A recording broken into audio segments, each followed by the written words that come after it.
السلام علیکم ورحمۃ اللہ وبرکاتہ نحمده ونصلی علی رسولہ الکریم اما بعد۔ آج کا سبق سن لیجئے۔ آج کے سبق کی سرخی ہے قرآن سے دوستی کیجئے، پارٹ نمبر 9۔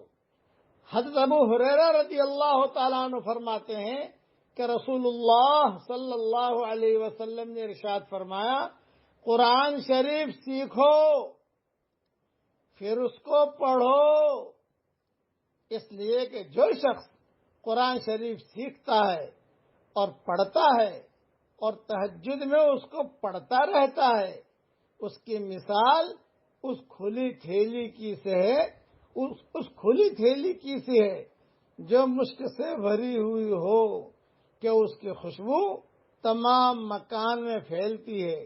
اور جس شخص نے قرآن کریم سیکھا پھر باوجود اس کے کہ قرآن کریم اس کے سامنے، قرآن کریم اس کے سینے میں ہے، وہ سو جاتا ہے، یعنی اس کو تہجد میں نہیں پڑھتا، تو اس کی مثال اس مشک کی تھیلی کی طرح ہے جس کا منہ بند کر دیا گیا ہو۔ یہ حدیث ترمذی میں ہے۔ اللہ تعالیٰ نے قرآن دیا ہے تو تہجد کے وقت میں قرآن پڑھنا چاہیے، کیونکہ تہجد کے وقت میں قرآن پڑھنے کا مزہ بالکل سب سے الگ ہے۔